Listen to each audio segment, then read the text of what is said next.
Following the discourse of the climate change in the world today, we are in a very special year within the climate change discussion, and one of it is the new commitment for the finance goal.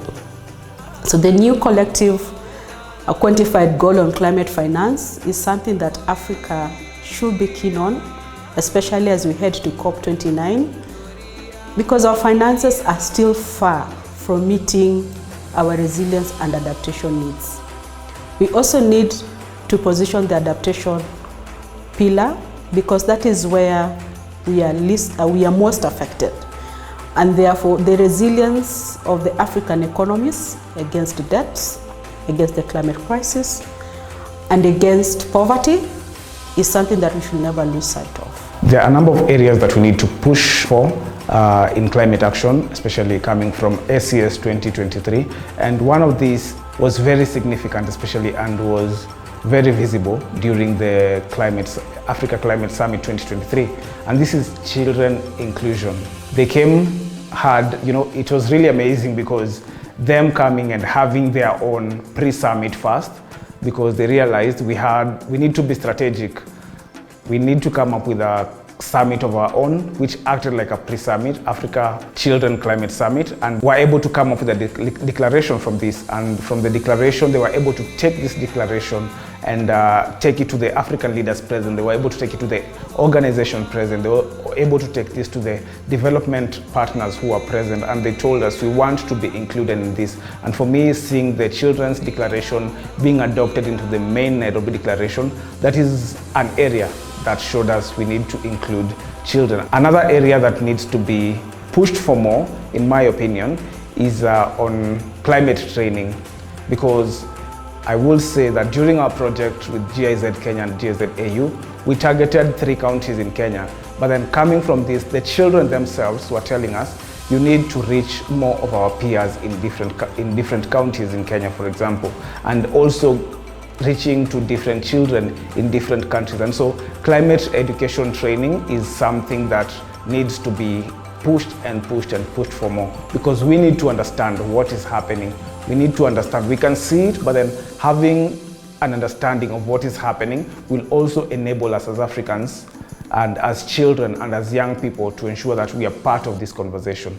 Another area that I would love to also push for more in climate action is climate finance, because we talk about finance all the time and talking about how many a time someone wants to fund projects, for example, that are not in line with what we as a people want. And so for me, climate finance, ensuring that we have all the resources required to ensure that we are able to participate in this climate action. The key areas that need to be revisited or need to have more emphasis laid upon is the financial architecture that we have in regard to climate. We need to have an elaborate financial architecture that responds to the needs and the concerns of Africa as a continent when it comes to matters of climate change. And this is important because we have been able to realize that over the years there hasn't been deliberate binding agreements, and it's just on a voluntary arrangement.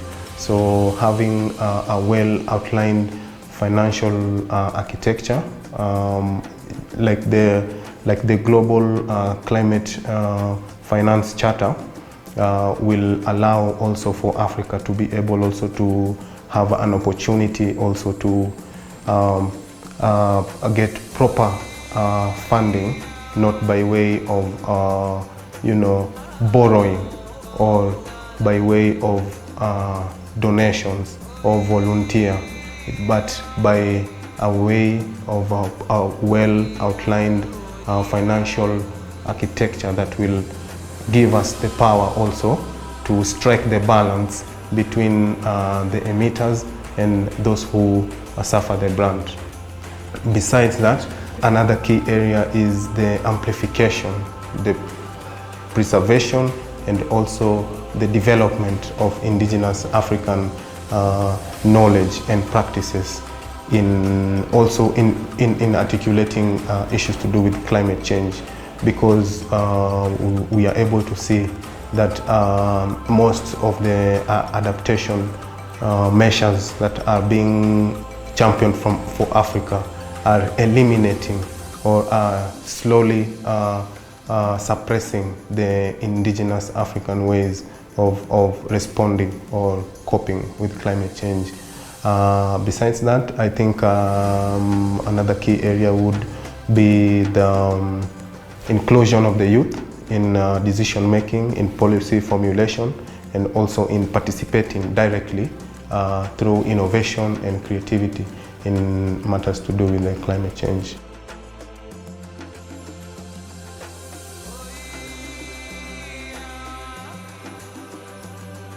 There are a number of projects that I am aware of that have shown that we're making progress since ACS 2023.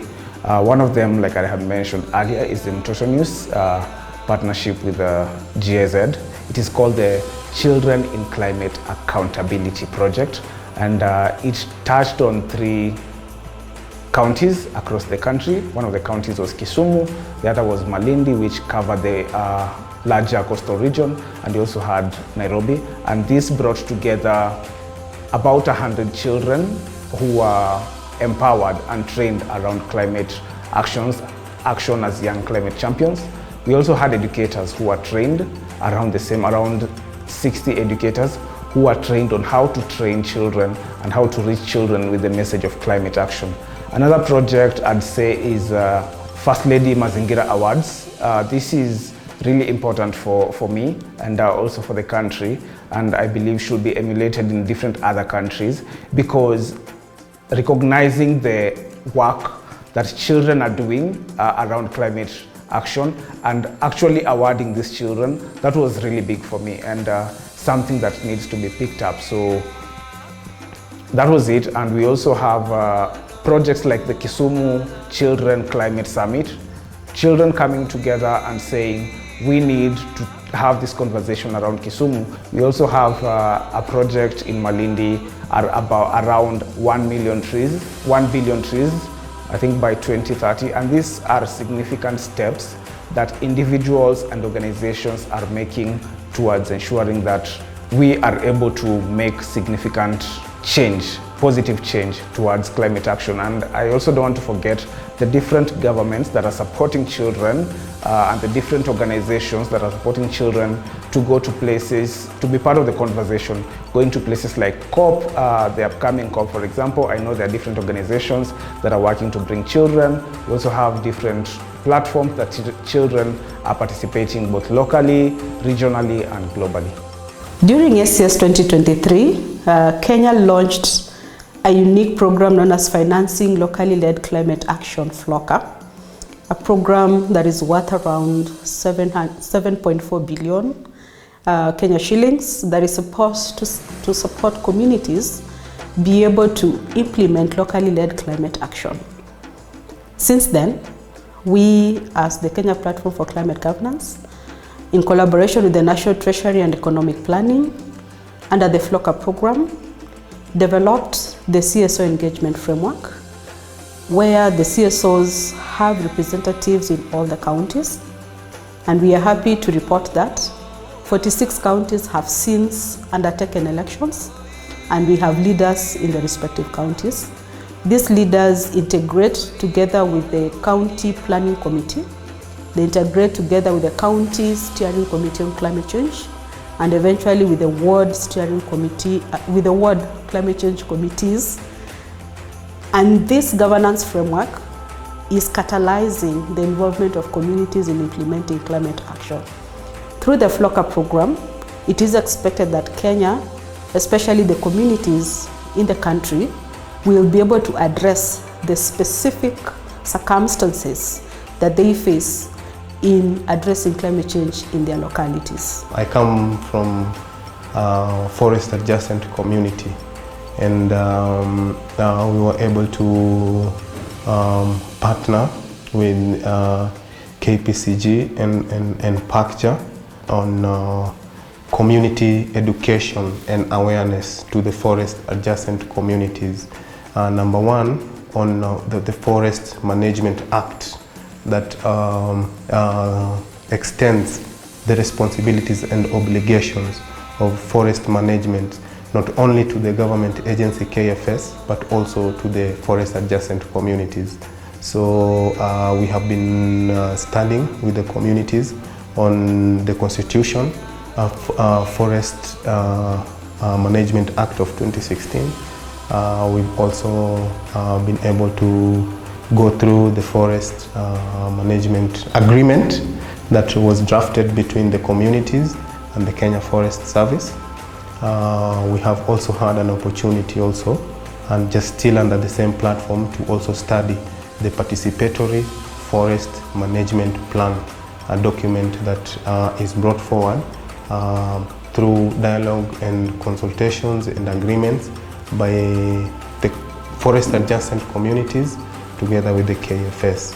After this education, we went out again as a community to create awareness and education to a larger population, and from there we were able also to conduct locally led climate actions like river cleanups. We were able to conduct 3 cleanups along the river. The last one was on the World Cleanup Day on the 20th of September, and we also have managed also to do quite a number of tree planting activities in the Ololwa forest, where we are working with PACJA and KPCG, and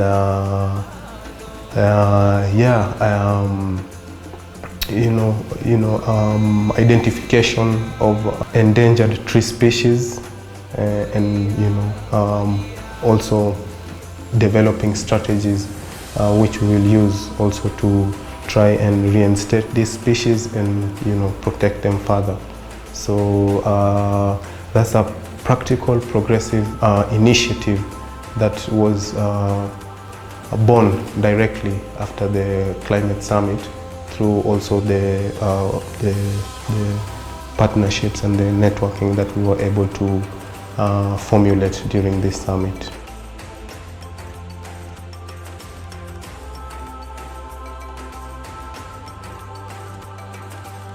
The Africa youth have the greatest potential not only to engage but also to innovate creative solutions that help to address the current climate situation that we have in Africa.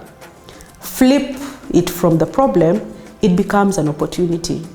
There is opportunity in waste management, there is opportunity in regenerative agriculture, there is opportunity in green manufacturing, and all these are opportunities for both entrepreneurship and for job creation and for enhancing their livelihoods together. So we'd welcome them to join in to support the call for solutions for the climate change challenge we are facing in Africa. To the African youths who are eager to take part in the climate movement, the message is very clear and visible at the same time. Climate change is a generational obligation. The youth just have to stand in the gap to accelerate adaptation efforts, to bolster innovation and creativity, so that we can be able to present possible solutions that is a nexus for green jobs, green skills, and eventually employment opportunities.